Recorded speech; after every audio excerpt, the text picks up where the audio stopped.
Are you interested in growing the audience base for your artistic work? Well, if you are, stick around, because in today's video, I'm talking about how we can use our empty seats to grow our audience. Let's go. This is the business of art. G'day, Paul here with the Business of Art, where creativity and commerce come together. I am really passionate about looking at businesses outside of the arts, seeing what they do really well, and finding a way for us to utilize that in our artistic practice.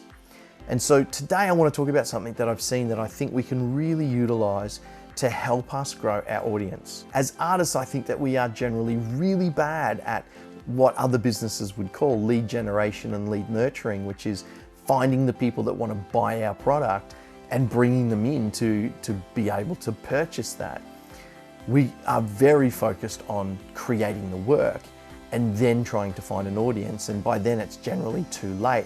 Now I'm going to talk about theatre because that's what I do, but this really does apply to anyone across the board, but especially anyone that has capacity, like seats in an audience, space at a gig, tickets to a gallery opening, or whatever it is. And this idea is about utilising the seats that you don't sell, the space that you don't sell, or that you won't sell this time round, to generate audience for the future. Let's say you've got 100 seats in your audience, you're selling at $20 a ticket, so that's $2,000 if you sell out that show. So if I have an audience of 100 seats and I'm likely to only sell 50% of the house, so I'm only going to sell 50 of those seats, if I don't get some kind of return on those other 50 seats, well then it's a wasted asset. The minute that show is done, that capacity can never be filled again, it can never be used again, I can never leverage that in any way again because it's gone. Same as if a hotel room goes unoccupied for a night.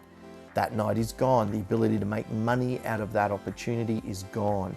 And that's where this idea came from. It's this idea that hotels do it, fitness classes do it, that they have excess capacity, that they give free classes away to people who are likely to come and become repeat customers. Bringing that idea into this, I'm targeting my work at the moment on parents with kids in the primary school age group.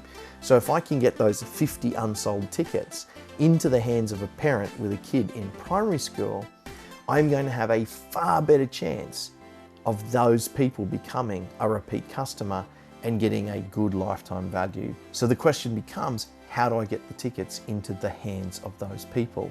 It's just about going to where those people are and giving them the tickets. Now, whether that's at a discounted price or whether because it's going to be a completely wasted asset if you don't get a bum on that seat, you could give it to them for free, knowing that the investment that you're making on that is going to lead to future sales. And that's essentially what I'm doing. So there's two ways that I'm approaching this at the moment. One that I've started doing and one that I'm just building out at the moment and about to launch.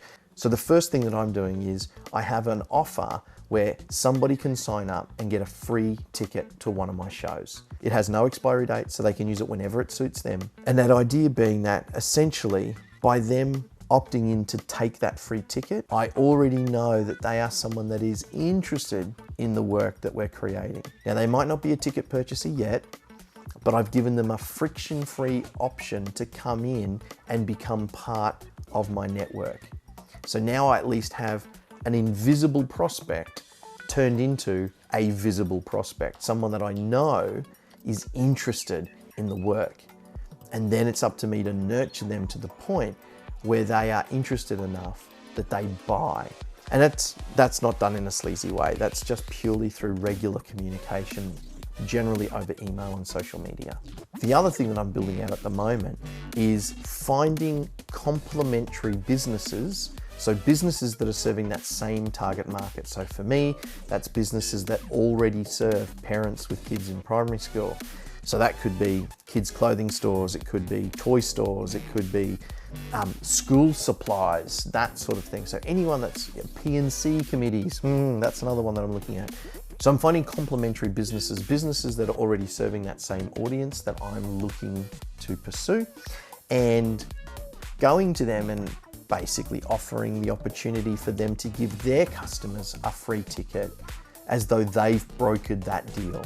So they can then go out to their customer base who already know them, like them, and trust them, And I get to leverage the trust that they already have with their customer base. So because that company that they know and like and trust and have purchased from is essentially endorsing the work that I do by offering them a free ticket, it helps me have instant trust with those people.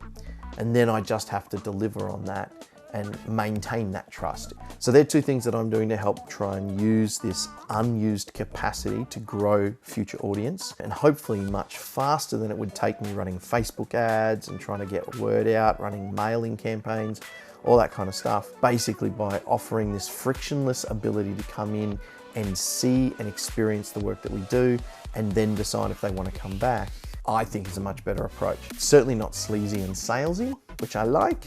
I think most of us feel that way, but it's also helping me grow my email list a little bit faster than I was before. So that's the basic idea.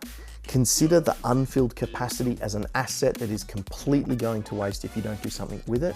Understand who your target market is for the work that you're creating, and find a way to get those people into that unfilled capacity.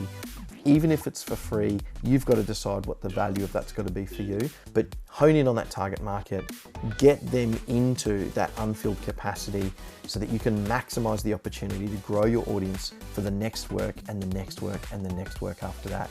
That's it. Tell me in the comments below who your target market is. Who are you focusing on for your creative work? Who are the best buyers of the work that you create? Thanks for watching. If you got something out of this video, hit that like button, subscribe if you haven't already, and of course, as always, if you found something of value in this video, there is a good chance that you will know someone else who would find value in it as well. So tag them in the comments, share it with them, whatever you've got to do to pay it forward so we can keep helping each other out and grow our artistic business.